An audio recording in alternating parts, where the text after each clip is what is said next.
Commonwealth State of Michigan is now back in session. The Honorable Judge Jake said to preside. You may be seated.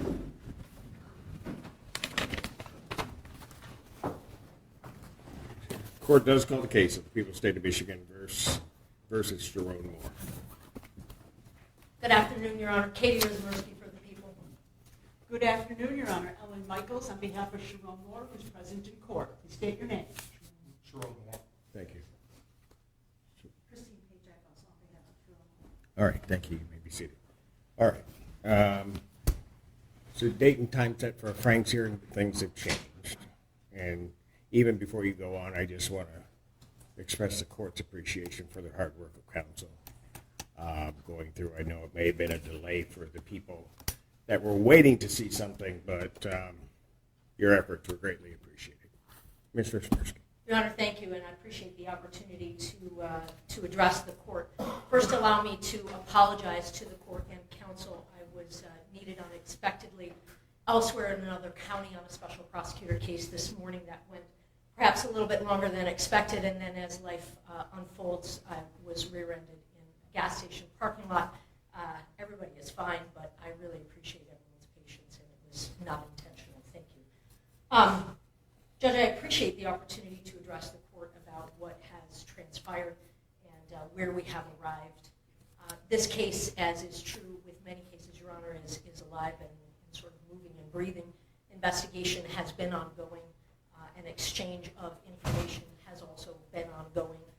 As a result of all of that, where we have arrived, based on what we now know, is that we feel the most appropriate charges to address the defendant's behavior on December 10th of 2025 are two additional counts, counts 4 and 5.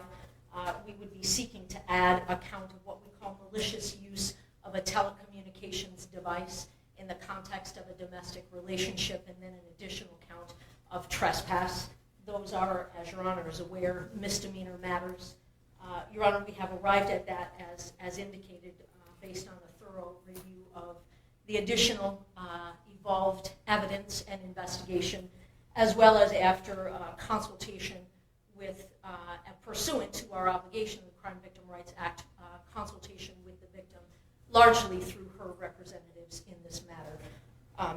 Your Honor, one comment I would like to make specifically about the additional count of malicious use of a telecommunications device in the context of a domestic relationship. As this court is aware, but I would like to be clear for the record because of, I know, docket and calendaring purposes.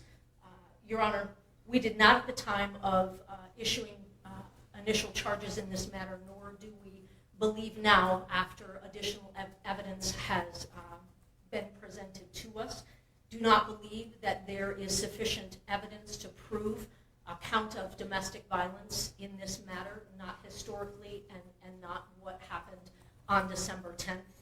So we are obligated, as this court is well aware, legally and ethically and morally to not charge that which we do not think we can prove. What we do believe the evidence supports is criminal misbehavior in the context of an intimate partner relationship, and that is why that tag-on is on the malicious use charge. Your Honor, it is my understanding that pursuant to adding those counts, that there will be a plea as a result of that, but I leave that to counsel. All right. Did you want to say something? Yes, thank you so much. I'd like the record to be clear that the negotiated disposition involves a dismissal of the 3 charges that had been charged. That was not mentioned in the recitation by the prosecutor's office. That is absolutely correct. The end result of where we land by adding on the counts is that my best understanding is that the defendant will enter a plea to those additional counts, and in exchange for that, we will absolutely dismiss the originally charged 3 counts. Thank you. And that would be an entering of a no contest plea to count 4 and count 5 with the dismissal of count 1, 2, and 3. All right. Very good. Thank you. The court does have before it a plea agreement form that indicates that the defendant will be pleading no contest to the charge of malicious use of a telecommunications device with domestic relationship tag. That is a misdemeanor punishable by up to 6 months incarceration. He will also be pleading no contest to the charge of trespass which is a 30-day misdemeanor. Upon his successful no contest plea to those charges, counts 1, 2, and 3 will be dismissed. That is the court's full understanding of the agreement. There is, however, one other thing that should be mentioned, and that is with reference to sentencing. The court is going to be given full authority, if the court deems it necessary after a review, to sentence under a deferred program. That is the court's understanding. That is also correct, Your Honor. That is correct. All right, very good. Mr. Moore and counsel, if you could approach the podium, please.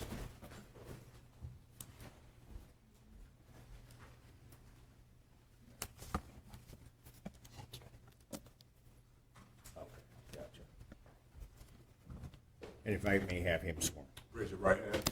Do you solemnly swear to affirm the testimony you're about to give will be the truth, the whole truth, and nothing but the truth, so help you God? Yes, sir. State your name, please. Sherrone Brown. Mr. Moore, it is this court's understanding that you are going to be pleading no contest to 2 misdemeanor charges. The first charge is the added count 4 of malicious use of a telecommunications device involving a domestic relationship. That's a misdemeanor punishable by up to 6 months incarceration and a $1,000 fine plus court costs. You understand that, sir? Yes, sir. And also the added count 5 of trespass. That is a misdemeanor punishable by up to 30 days in jail and or a fine not to exceed $250. You understand that, sir? Yes, sir. Do you understand what a no contest plea is? Yes, sir. All right, 2 things about a no contest plea I have to make sure that you understand. First thing is that it first of all means that you're not further desirous or wanting to contest these 2 charges. You understand that, sir? Yes, sir. Second thing you need to understand is that for purposes of sentencing, the court is going to treat you the same as though you had pled guilty. You understand that? Yes, sir. All right. Basis for the no contest plea, counsel? The basis for the no contest plea is civil liability. Potential civil liability? All right, very Yes. good. Civil litigation. Got it. Civil litigation. Some more to the charge of, let's do it this way. To the charge of malicious use of a telecommunications device, how do you plead? No contest. To the charge of trespass, how do you plead? No contest. Now, you understand that by pleading no contest, you'll not have a trial of any kind. Yes, sir. I don't think he has executed any device and rights form, has he? I think he did, actually, but I don't have it. I believe he did At arraignment, do you recall that, sir? Not off the top of my head, sir. Pardon? Did Not you- off The not off advice the and top rights of my form. head. I have one that I printed up just so we can continue. I did go over the advice of rights form with my client yesterday, so him signing it now is acknowledging that he did review it yesterday. All right, is that correct, sir? Yes, sir. All right, I'll let you sign that.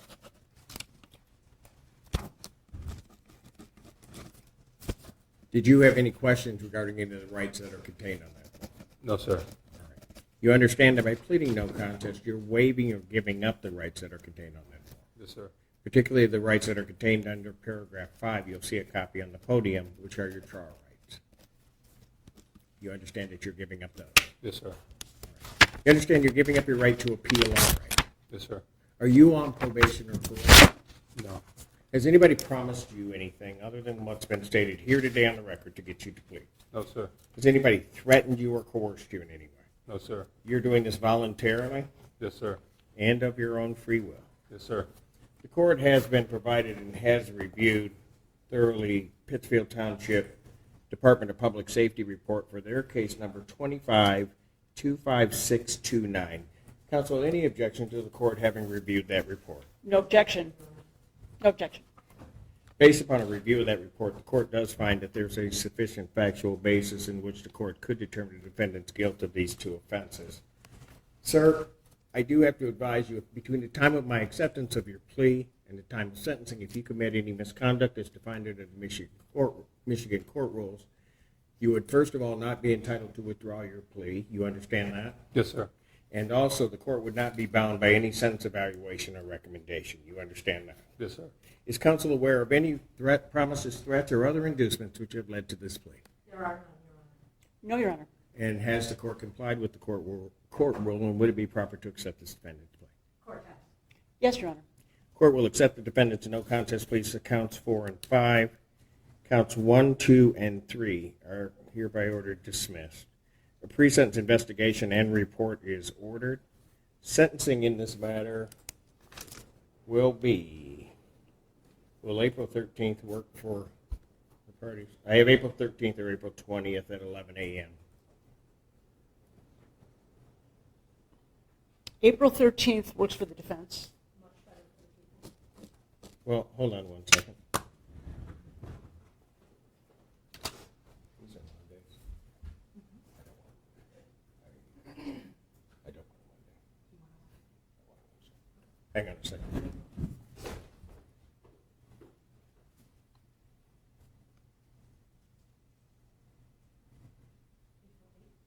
April 8th, will that work? I'm not available. I'll be in trial in Oakland County. Then the sentencing will go smoothly. No. All right. April 22nd in the afternoon. That's good for the defense. Will that work for the people?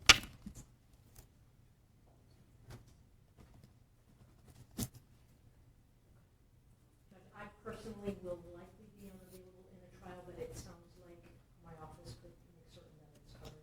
Well, you've been here from the beginning. We might as well try to make it work for you, too. Give me a special day then. Tuesday, April 14th. Will April 14th in the afternoon work? That should work. I'm checking.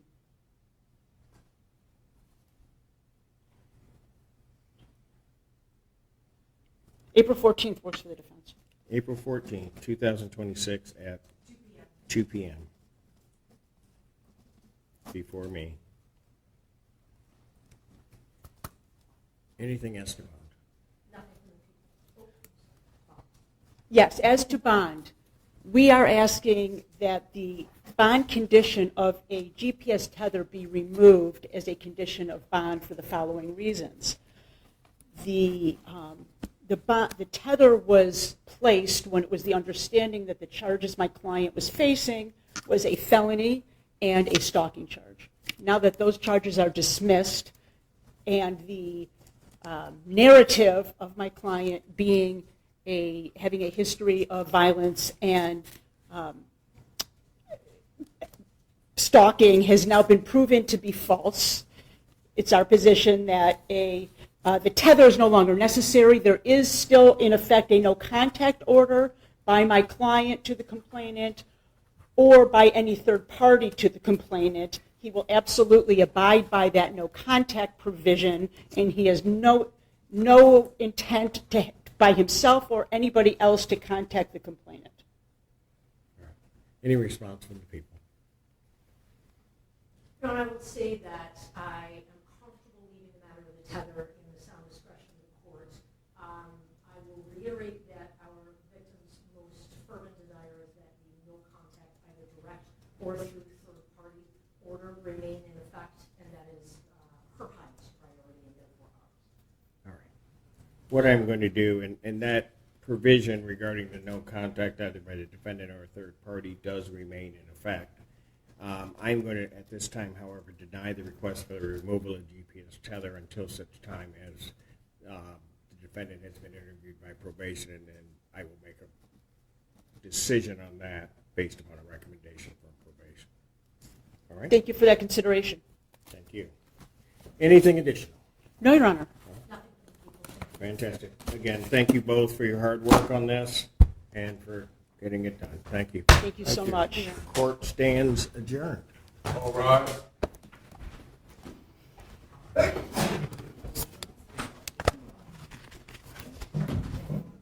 Court is adjourned. Thank you.